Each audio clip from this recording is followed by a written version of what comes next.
The young woman was certainly not more than 22, with round blue eyes, which she held wide open in such a way as to give her face an expression of almost cherubic innocence. As they stood surveying Mason, the girl's hand unconsciously groped for and found the hand of her escort, and they stood there hand in hand, the girl smiling, the man self-conscious. "You're George Laddie," Mason said to the man. He nodded. "And you're Miss Linda Calhoun." The girl nodded. "Sit down, please," Mason said, "and tell me what seems to be the trouble."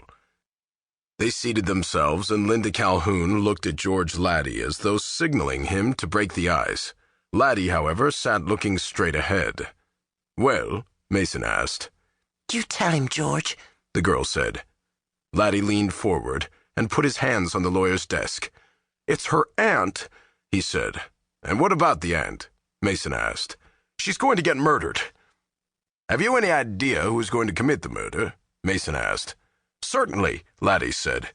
"His name is Montrose Dewitt." "And what?" Mason asked. "Do you know about Montrose Dewitt, aside from the fact that he's a potential murderer?" It was Linda Calhoun who answered the question. "Nothing," she said. "That's why we're here." "Now, you folks are from Massachusetts, I believe?" "That's right," Laddie said. "You've known each other for some time?" "Yes." "If it's not a personal question, may I ask if you're engaged?" "Yes, we are," Mason said. "Forgive me if I seem to be impertinent, but if we're going to get into a case of this sort where there may be some name-calling, I want to be sure of my facts. Has the date been set for the wedding?" "No," she said. "George is studying law, and She flushed. I'm helping him through law school." "I see," Mason said. "You're employed?" "Yes." Mason raised his eyebrows in silent interrogation. "I'm a secretary in a law firm," she said. "I applied for and received a month's leave of absence and came out here. Before I left, I asked a senior partner for the best attorney in this part of the country, and he said that I should consult you if it came to a knockdown, drag-out fight." "And it has come to a knockdown, drag-out fight?" Mason asked. "It's going to."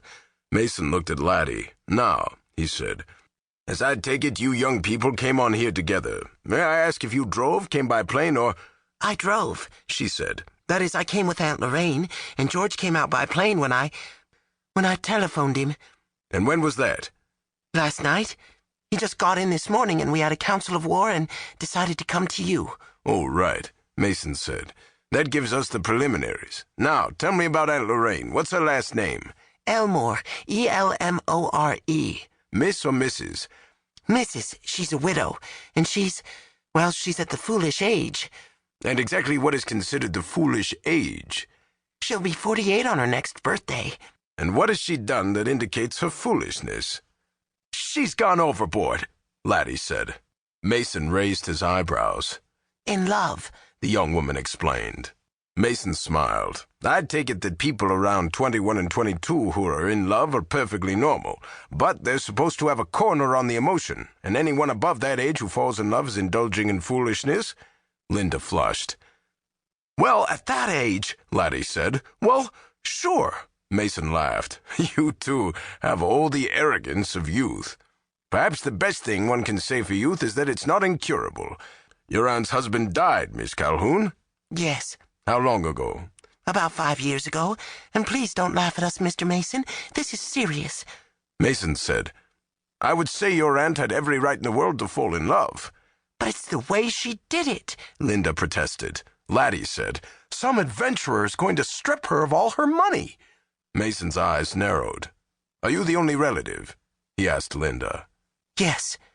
"And presumably you were the sole beneficiary under her will." The girl flushed again. Mason waited for her to answer. "Yes, I suppose so." "Is she wealthy?" "She has, rather a comfortable nest egg." "And within the last few weeks," Laddie said, "her entire attitude has changed. She used to be very affectionate with Linda. Now her affections have been alienated by this cad. Yesterday there was a fight, and Lorraine walked out on Linda and told her to go back to Massachusetts and quit messing up her life."